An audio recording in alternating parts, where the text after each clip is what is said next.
melaksanakan silih asah asih asuh itu, masyarakat akan bisa menjaga ucap tekad lampahnya gitu. Itu yang akan benar-benar menjadi hasil gitu, menjadi sebuah hasil.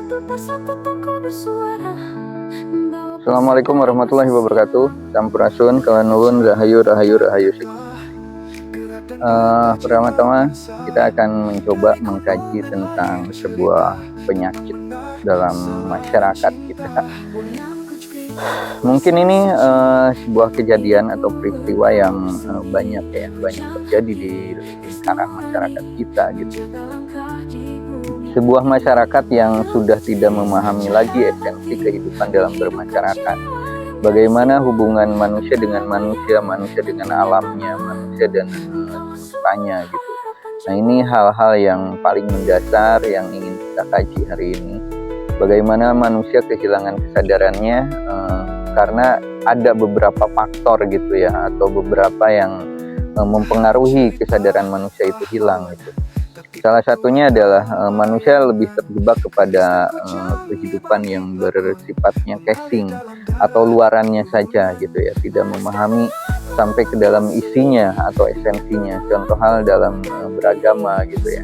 Lebih banyak masyarakat kita lebih cenderung gitu ya, lebih terkesima dengan orang-orang atau sebuah penampilan, dengan sebuah kehebatan kata-kata atau apapun tanpa mempelajari ke dalam esensinya lagi gitu. Ini hal-hal yang bagi saya sudah menyumbang gitu ya, kehilangan kesadaran bermasyarakat kita.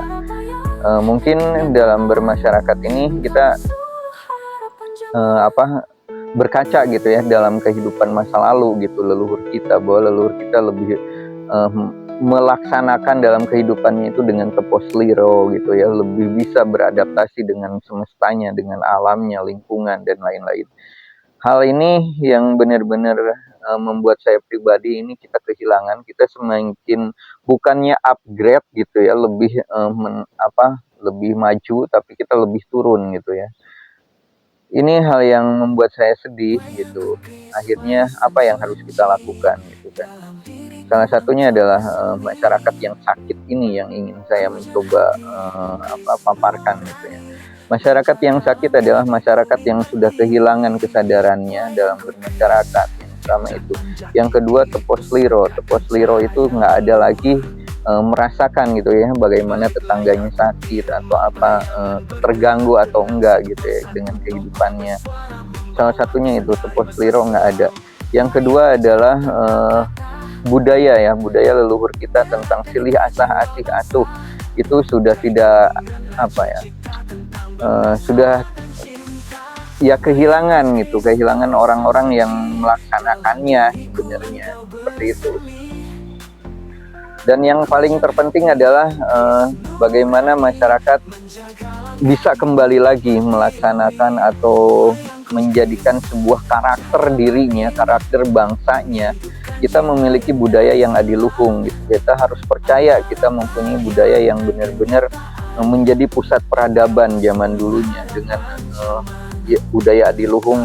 Silih asah asih asuh itu menjadi sebuah kekuatan bersama masyarakat, bisa menciptakan kesadaran, menciptakan sebuah disiplin ilmu yang tinggi gitu kan.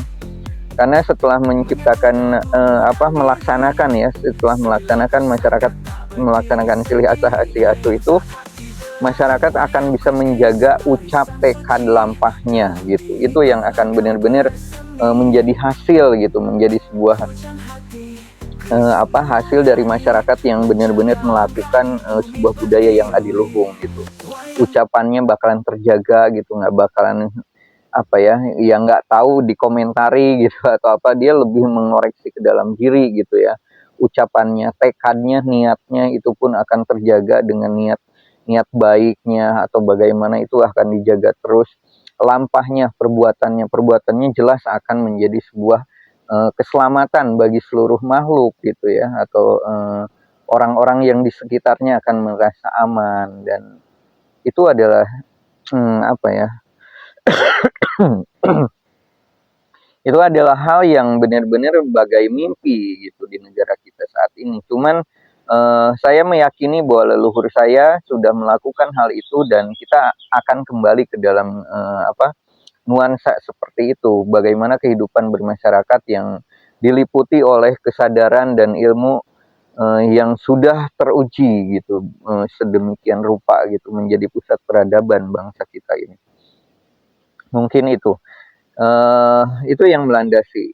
Bagaimana masyarakat sakit ini bisa sembuh? Salah satunya adalah kembali menyadari lagi jati dirinya, jati diri bangsanya, sadar akan diri kita sendiri, bagaimana kita menjadi seorang manusia Jawa, ngerti Jawanya, itu dulu yang Madura, yang Kalimantan, Dayak, mengerti akan Dayaknya, dan lain-lain lah. Itu secara universalnya kan.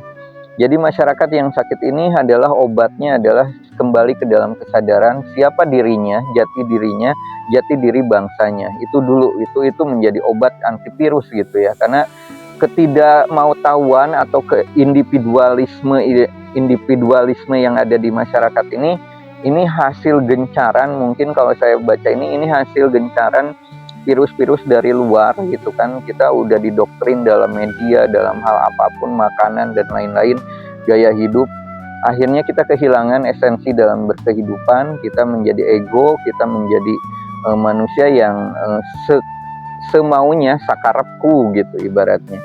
Kita udah kehilangan banget ruh budaya bangsa kita gitu, yang sebenarnya masyarakat kita nggak seperti itu individualnya. Kita gotong royong, kita apapun itu kita punya landasannya, kita sudah diwariskan. Tapi itu emang dikikis secara perlahan lewat makanan, media, berita, dan lain-lain.